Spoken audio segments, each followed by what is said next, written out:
The massive alien ships appeared at the edge of Earth's solar system on a Tuesday morning.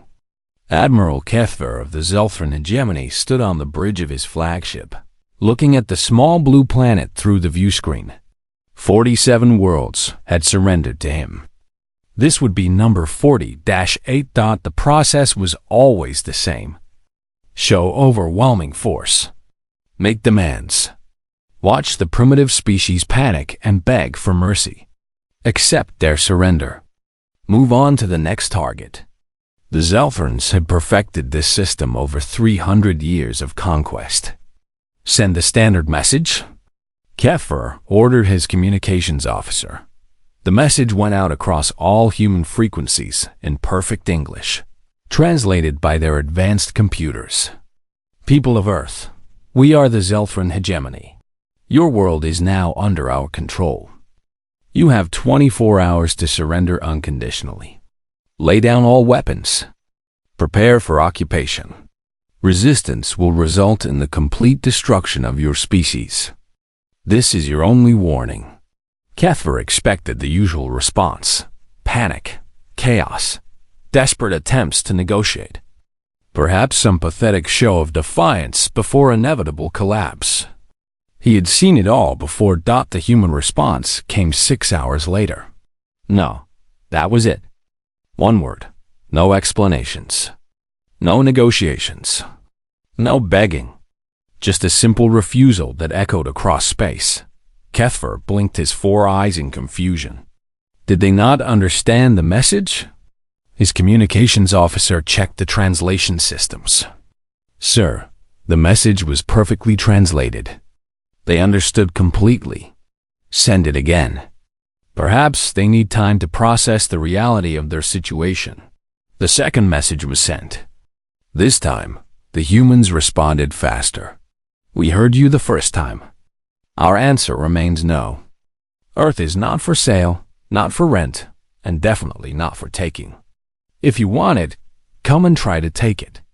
On Earth, President Sarah Chun stood in the Situation Room, surrounded by military leaders from every nation. The room was quiet, except for the hum of computers, and the distant sound of air raid sirens beginning there.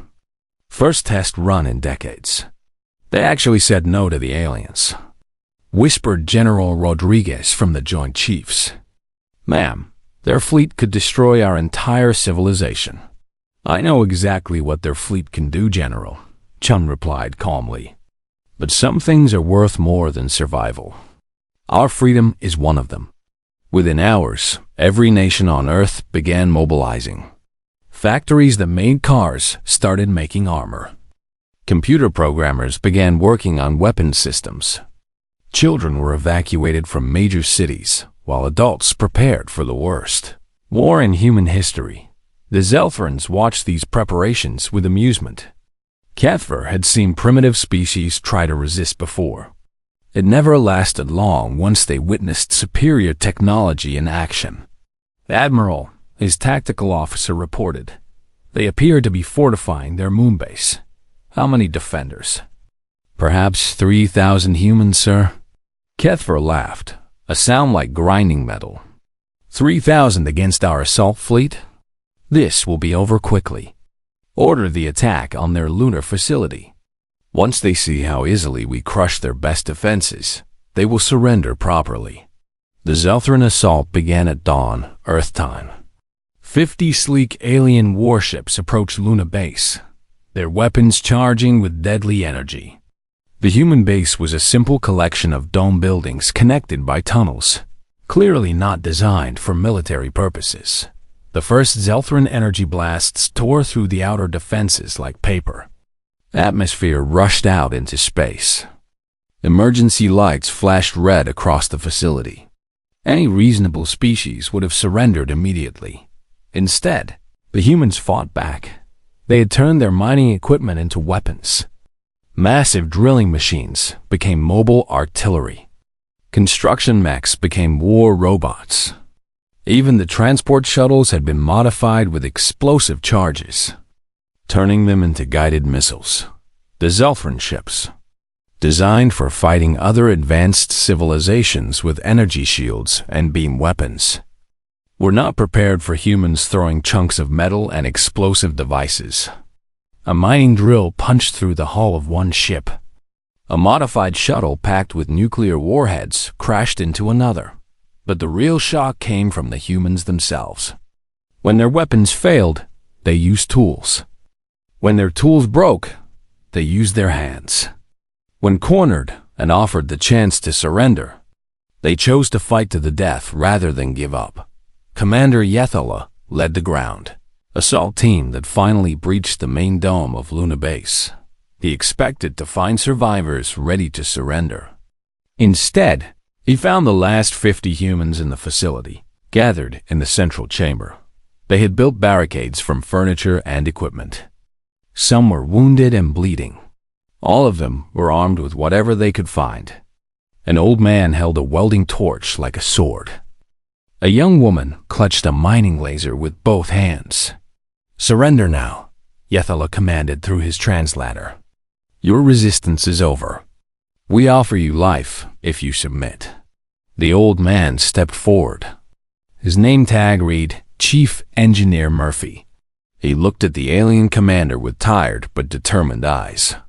"Son," Murphy said slowly, "you can take this base. You can kill every last one of us.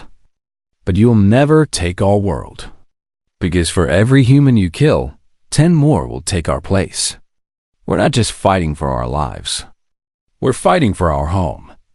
The final assault lasted 3 more hours. When it was over, not a single human had surrendered. They had fought until the very end, taking down 12 Zelthran soldiers with primitive weapons and sheer determination. Kethver stared at the casualty report in disbelief. 12 dead, 37 wounded, in a single battle against a primitive species. This had never happened before in 3 centuries of conquest. "Admiral," his communications officer said quietly, "we're receiving a message from Earth." The message was brief. "You have our attention. Come and take the rest." For the first time in his long military career, Admiral Kethver felt something he had never experienced. Before, while facing an enemy, he felt afraid. The war that followed.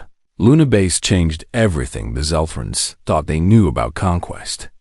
Admiral Kethver had expected humanity to crumble after witnessing superior alien technology. Instead, humans seemed to view the destruction of Luna Base as a learning experience. Within weeks, Earth's communication networks buzzed with technical analyses of Zelthran weapons. Human engineers studied every piece of alien debris they could find. They measured blast patterns, analyzed metal fragments, and recorded energy readings. Where other species saw hopeless technological superiority, humans saw puzzles to solve. Dr. Elena Vasquez led a team of scientists in a hidden bunker beneath the Rocky Mountains. They worked 18-hour days, surviving on coffee and determination. Around them, walls were covered with diagrams of alien ship designs, weapon specifications, and tactical analyses. Their energy shields operate on a rotating frequency, Elena explained to the military officials gathered around her workstation. But every system has weaknesses. We just need to find the right frequency to disrupt their defenses. "Doctor," General Park interrupted, "these aliens have technology hundreds of years ahead of ours. How can we possibly compete?" Elena smiled grimly. "General, they've been using the same technology for hundreds of years. We've been innovating for all of human history. They think in terms of overwhelming force. We think in terms of problem solving." The first real test of human adaptability came when Zelthran forces attacked the orbital stations around Earth. The aliens expected another quick victory. Instead, they found that humans had spent the months since Luna Base completely reimagining warfare. The space stations had been evacuated of civilians and converted into weapons platforms. But these weren't traditional weapons. Human engineers had connected mining lasers to create focused energy beams. They had turned cargo containers into kinetic projectiles. Most surprisingly, they had filled some stations with nothing but explosives and volunteers willing to manually detonate them when alien ships came close enough. Commander Yethala, now promoted after his success at Luna Base, led the assault on Orbital Station 7.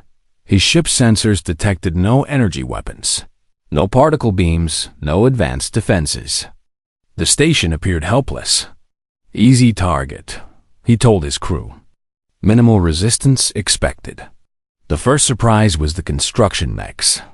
Humans had modified their space construction equipment into mobile weapons platforms. These machines, designed for building in zero gravity, proved remarkably effective at tearing apart spacecraft. They moved in ways that confused Zelthran targeting systems, using construction techniques like welding and cutting to disable alien ships. The second surprise was the humans themselves. When Zelthran troops boarded the station, they expected to face soldiers. Instead, they encountered engineers, maintenance workers, and technicians who had voluntarily stayed behind to fight. These humans knew every corridor, every system, every weakness in their own station. They turned the environment itself into a weapon. Back on Earth, the transformation was even more dramatic. Every human city became a fortress. Children learned to operate communication equipment, while adults built weapons in their garages. Retirement homes became intelligence-gathering centers where elderly people monitored alien communications. Schools became training grounds where teachers taught students how to make explosives from household chemicals. The Zelthrans had never encountered anything like human civilian resistance. In their experience, non-military populations fled or surrendered when faced with superior force. Human civilians did the opposite. They organized, adapted, and fought back with whatever tools they had available. Mrs. Patterson, a retired schoolteacher from Ohio, exemplified this unexpected resistance. When Zelthran scouts landed near her small town, she didn't run or hide. Instead, she gathered her neighbors and organized them into an intelligence network. Using ham radios and internet connections, they tracked alien movements and reported them to military commanders hundreds of miles away. Alien patrol moving east on Route 34. She reported calmly into her radio, watching the strange creatures through her kitchen window. 3 vehicles, approximately 12 soldiers. They seemed to be scanning for something. Our information helped coordinate a strike that destroyed the entire patrol. Mrs. Patterson had never fired a weapon in her life, but her contribution proved more valuable than many trained soldiers. The Zelthrans found themselves fighting not just human military forces, but an entire species that had mobilized for total war. Human children built communication networks. Human artists created propaganda that strengthened civilian resolve. Human musicians wrote songs that became battle hymns. Even human entertainment changed, as every movie and television show began featuring stories of resistance and victory against impossible odds. Admiral Kethvar studied intelligence reports in his private quarters, trying to understand what was happening. Other species had technology, military forces, and advanced weapons. But humans seemed to wage war with their entire civilization. "Sir," his intelligence officer reported during their daily briefing, "we've intercepted human communications discussing something called total war. They appear to be converting their entire society into a military force." "Elaborate," Kethvar ordered. "Every human institution is now supporting their war effort. Their schools teach military tactics alongside mathematics. Their factories produce weapons instead of consumer goods. Their entertainment industry creates training materials disguised as recreation. Even their religious institutions are providing logistical support." Kethvar felt a chill run through his scaled hide. They're not just defending their territory. They're becoming a warrior species. There's more, sir. Our psychological analysts have studied human behavior patterns. These creatures don't appear to fear death the way other species do. They view death in battle as acceptable if it serves their larger goals. This was the most disturbing revelation yet. The Zelthrans understood tactical sacrifice, but humans seemed to embrace it as a tool of war. Human pilots flew explosive-laden aircraft directly into Zelthran ships. Human ground forces used tactics that assumed massive casualties as acceptable costs. Human civilians volunteered for missions that were essentially suicide runs. The breaking point for many Zelthran soldiers came during the Battle of New Angeles. Human defenders had turned the entire city into a massive trap. Every building was rigged with explosives. Every street was a killing ground. Every civilian was a potential combatant. When Zelthran forces finally took the city after 3 weeks of fighting, they found something that shattered their understanding of warfare. In the ruins of a children's hospital, they discovered a group of human medics who had stayed behind to care for wounded civilians. These medics had continued treating patients even while the battle raged around them. The Zelthrans offered to spare the medical staff if they surrendered. The lead doctor, a woman named Sarah Kim, looked at the alien commander with exhausted but unbroken eyes. "We'll surrender," she said quietly, "when every last patient has been treated and evacuated safely." She died protecting her patients, along with every other medic in the hospital. But they saved 43 civilians before the end. For the first time in Zelthran military history, soldiers began requesting transfers away from combat duty. The casualty reports that once read 0 losses now showed hundreds of dead and thousands wounded. Worse, the psychological damage was spreading through their ranks like a disease. Kethver realized that humans had weaponized something the Zelthrans had never encountered before: hope. Every human death seemed to strengthen rather than weaken their species' resolve. Every defeat became a lesson for future victory. Every tragedy became a rallying cry for continued resistance. The hegemony was learning a terrible truth. They weren't just fighting for control of a planet. They were fighting to break the spirit of a species that refused to be broken. And for the first time in 3 centuries of conquest, they weren't winning. 2 years into the war, Zelthran society began experiencing something unprecedented in their history: doubt. Admiral Kethver received reports that would have been unthinkable before the human conflict. Zelthran civilians were questioning the war. Young Zelthrans were refusing military service. Most disturbing of all, captured human prisoners were being treated with something approaching respect. The change started with Commander Yeth Allah, now a broken veteran of 17 battles against human forces. He sat in the medical bay of his ship, staring at his bandaged hands and remembering the faces of humans he had killed. Unlike other species, the Zelthrans had conquered. Humans looked their enemies in the eyes while fighting. They spoke to their killers even as they died. "Sir," a young medical officer said quietly, "the human prisoners are ready for interrogation." Yeth Allah had captured 3 humans during the latest raid on Earth. Standard procedure required harsh questioning to extract tactical information.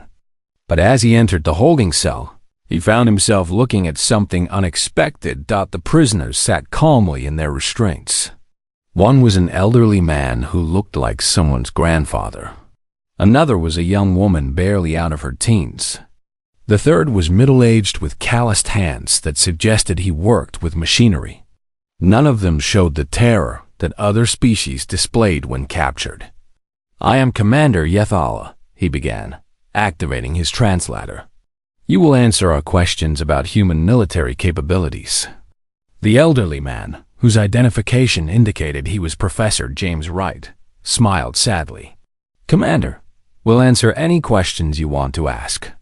Not because we're afraid of you, but because we want you to understand what you're really fighting."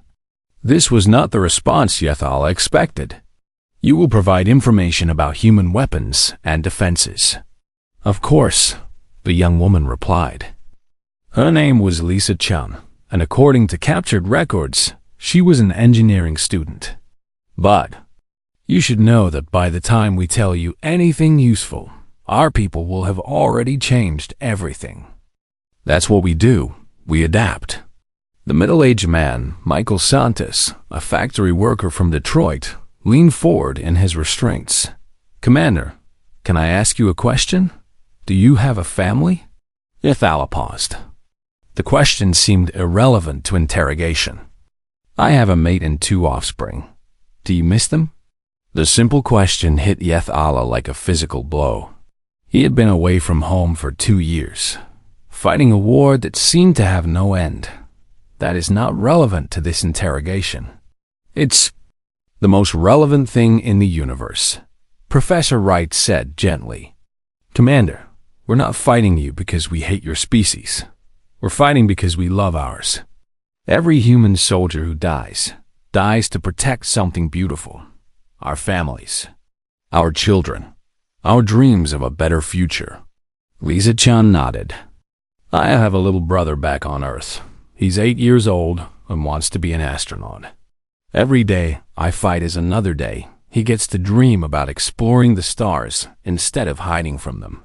For the first time since the war began, Yathala found himself thinking about the war from the enemy's perspective. These humans weren't savage warriors seeking conquest. They were people defending their home. The interrogation continued for hours, but it became more like a conversation.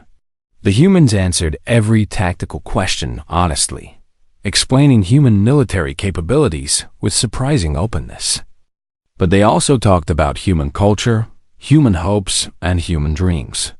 They described Earth not as a strategic resource to be conquered, but as a living world filled with irreplaceable beauty. Commander, Michael Santos said as the session ended, your people are technologically superior to us. You could probably win this war if you're willing to pay the price. But ask yourself what winning would cost you. And ask yourself if conquest is really worth destroying everything that makes life worth living. That night, Yathala contacted his family through subspace communication. His mate, Seleneth, appeared on the screen with their 2 young offspring.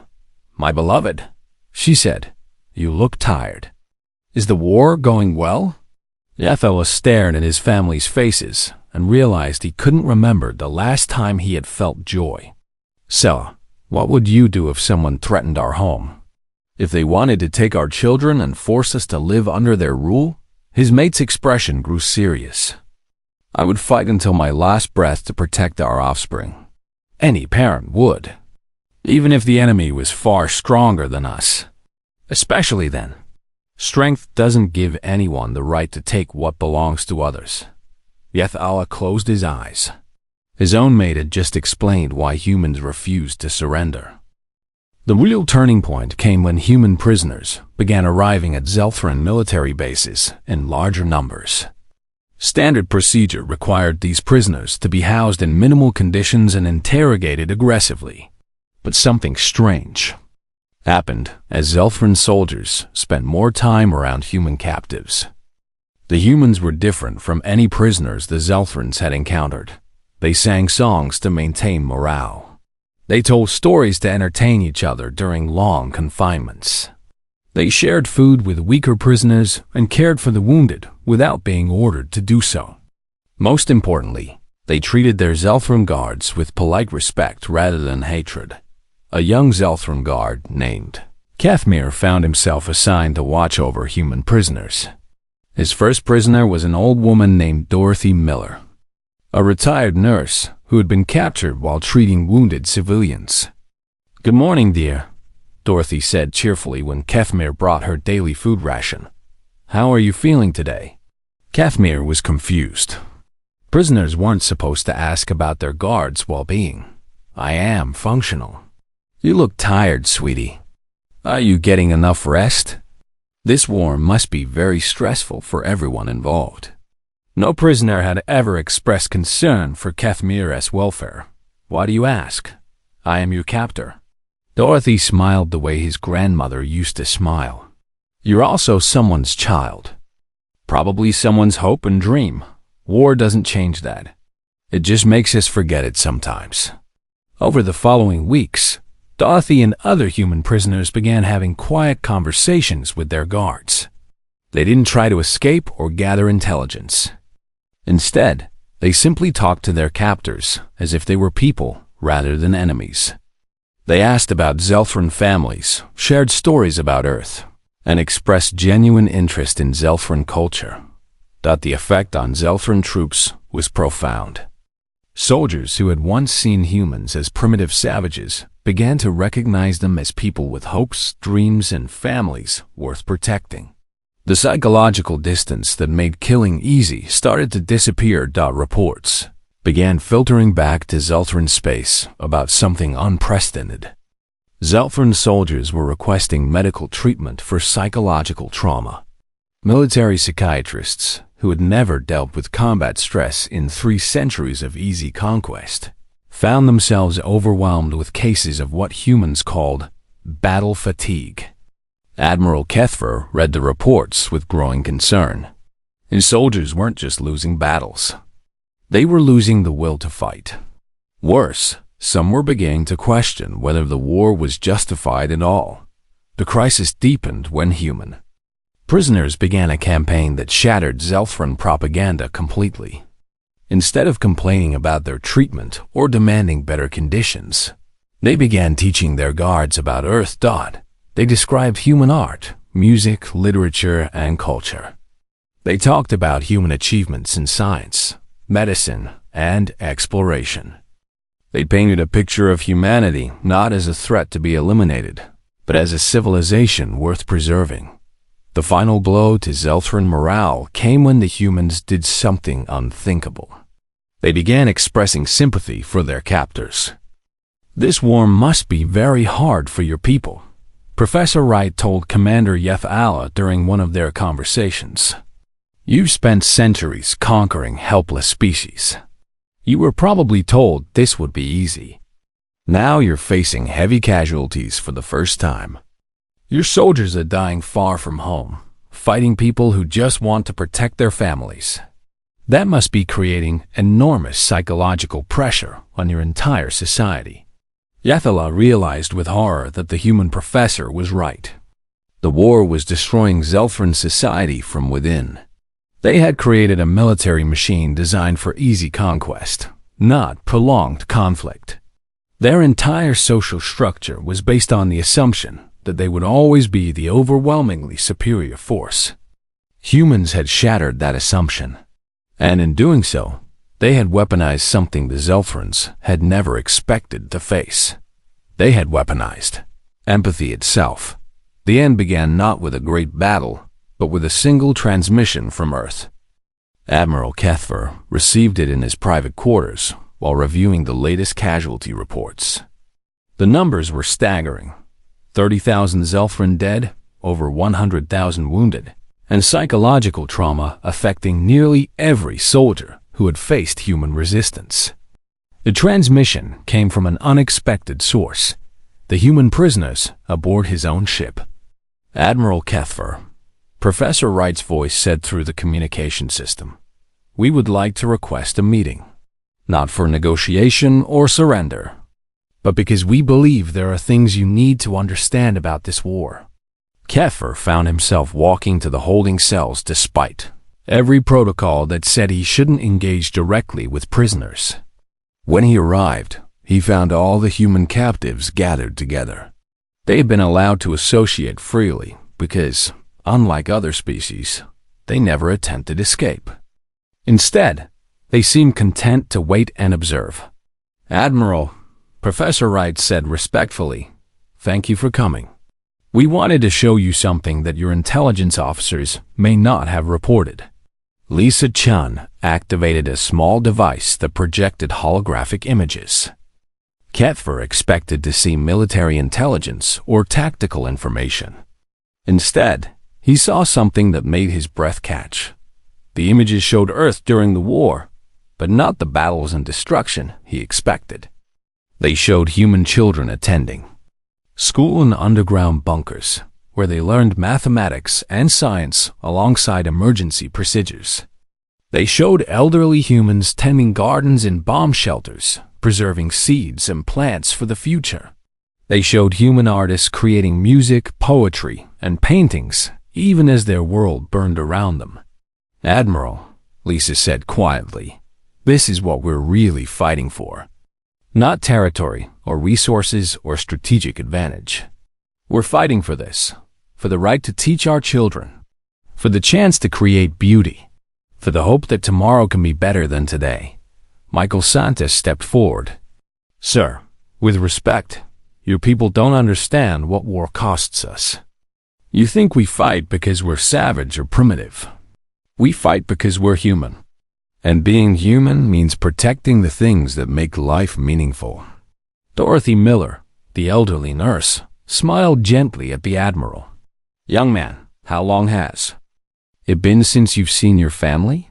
The question hit Kethver like a physical blow. 2 years. "Have you told them you love them recently?" Kethver felt something break inside his chest. The war. There has been no time." "There's always time for love," Dorothy said softly. "That's what humans have learned. War takes everything from us except what we choose to protect. We choose to protect love. What do your people choose to protect?" That night, Admiral Kethver made an unprecedented decision.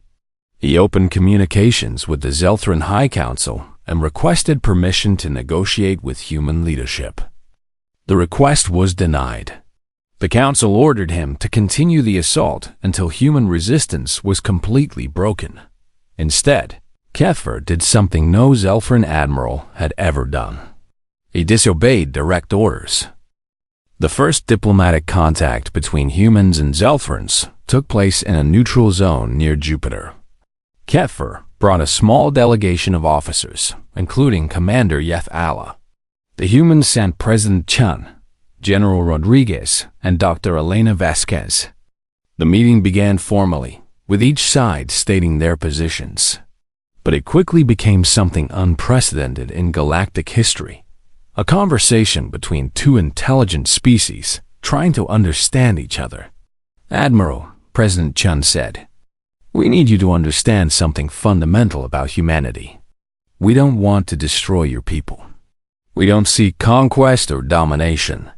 We simply want to be left alone to live our lives in peace." "Your resistance has cost us thousands of lives," Kethver replied. "Our society is in chaos. Our military is demoralized. Our people are questioning everything we believed about our place in the galaxy." Dr. Vasquez leaned forward. "Admiral, that's not our fault. That's the natural result of trying to force an entire civilization into slavery. Any species with dignity would resist." General Rodriguez added, "We've analyzed your military capabilities. You could probably defeat us eventually if you're willing to commit your entire civilization to total war for the next 50 years. But ask yourself, what would be left of the Zelthran people after that kind of commitment? What would you become?" Commander Yeth Allah spoke for the first time. "They would become like humans, willing to sacrifice everything for a cause they believe in." The room fell silent as the implications sank in. President Chun smiled sadly. "Commander, you're beginning to understand. War doesn't make us stronger. It makes us desperate. We fight with such determination because we know what we'll lose if we don't. Every human who dies in this war dies defending something irreplaceable. Our freedom, our families, our right to dream." "But what happens to your dreams if you win?" Kethver asked. "That's the terrible irony," Dr. Vasquez replied. "Every day this war continues, we become a little less human. We turn our schools into military training centers. We convert our art into propaganda. We transform our entire civilization into a war machine. If this continues long enough, we might defeat you, but we'll destroy ourselves in the process." The truth hit both sides simultaneously. The war was forcing each species to abandon everything that made them who they were. Kethver closed his eyes. "What do you propose?" "Withdrawal," President Chun said simply. Your forces leave our system. We promise never to pursue or attack Zelthran territory. We go our separate ways and hopefully someday we can meet again under better circumstances. My government will never accept such terms." General Rodriguez smiled grimly. "Admiral, with respect, your government isn't fighting this war. Your soldiers are. Your families are paying the price. Your society is bearing the cost. What do they want?" 3 days later, Admiral Kethver made an announcement that shocked both species. The Zelthran fleet would withdraw from human space immediately. Officers who disagreed with this decision were free to request transfer to other commands. Those who supported the decision would be given the chance to explain their reasoning to the High Council. To everyone's surprise, 90% of the Zelthran military supported the withdrawal. The war ended not with surrender or conquest, but with understanding. The Zelthrans left human space quietly, carrying with them a new appreciation for the cost of forcing their will on others. The humans watched them go with relief, but also with a strange sadness for the soldiers they had come to respect as worthy opponents. Years later, when the first peaceful contact was established between humans and Zelthrans, both species discovered something remarkable. The war had changed them both. Humans had learned that their capacity for compassion was as powerful as their capacity for destruction. Zelthrans had learned that true strength came not from dominating others, but from protecting what mattered most. The galaxy learned a different lesson. There were some species it was safer to leave alone, not because they couldn't be conquered, but because the act of conquering them would cost the conqueror their soul. Humanity's greatest victory wasn't defeating a superior enemy. It was showing that enemy what it meant to be human, and teaching them to choose peace not from weakness, but from wisdom. The war was over. The real work of healing two civilizations was just beginning.